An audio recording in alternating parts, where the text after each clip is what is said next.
Bienvenue à tous dans cette vidéo, voyons voir que pensez-vous de l'impression d'insécurité qui plane en France. Cette vidéo vous est présentée par la chaîne Questions-Réponses. Je remercie Alf, Ludovic Tiengou et Paul-Henri Douminc de nous partager leur point de vue sur cette question. Nous allons commencer avec la réponse de Alf. Là où j'habite, je n'ai pas remarqué d'insécurité dans les rues, ni d'évolution au fil des ans dans ce domaine. Par contre, ce que j'ai remarqué et qui contribue au moins à une impression d'insécurité, voire à une insécurité réelle, c'est la multiplication des arnaques par les moyens de communication. Appels téléphoniques, SMS, et courriels indésirables. Arnaque au compte personnel de formation, CPF. Colis prétendument en attente en mon nom, sans plus de précision évidemment, mais pour lequel il reste des frais à payer. Bizarre, je n'attends aucun colis.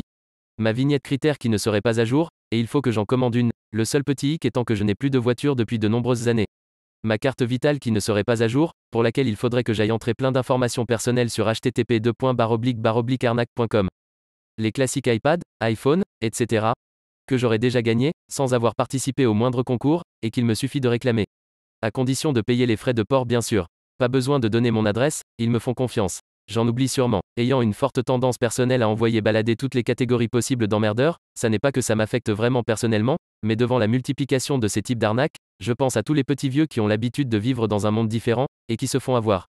J'ai beaucoup de mal à comprendre comment ces pratiques peuvent ne pas être pourchassées et lourdement punies.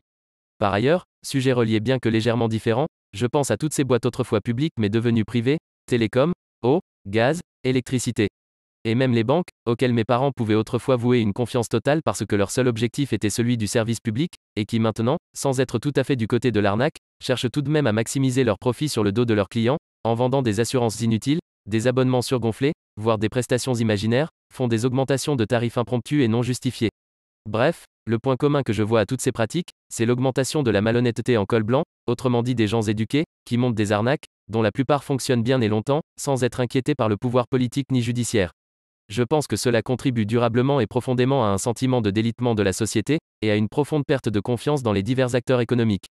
Vous en pensez quoi? On va continuer avec la réponse de Ludovic Tiengou. L'impression des uns n'est pas toujours l'impression des autres. Tout dépend de ce que vous considérez comme de l'insécurité. Je vis à Grenoble, que beaucoup appellent Chicago ou la ville la plus dangereuse de France. Pourtant je ne ressens personnellement aucune insécurité dans la majeure partie de la ville. Ça n'empêche pas qu'il existe des coins bien craignants ceci dit. Je pense surtout que l'on instrumentalise politiquement ce sentiment. Pour faire peur et pour détourner le regard d'autres problèmes souvent plus réels. La prochaine réponse est de Paul-Henri Douminc. Que comme vous le dites, c'est une impression, comme quand on se lève et qu'on a l'impression qu'il va pleuvoir, et en fait non. La vidéo est terminée, merci d'être resté jusqu'à la fin. Si cette réponse vous a aidé, merci de nous aider aussi en laissant un like et en vous abonnant à cette chaîne. Ça nous permet d'avancer sur YouTube. Voilà, c'est la fin de la vidéo, laissez un commentaire pour nous dire si ces réponses vous ont plu. À bientôt.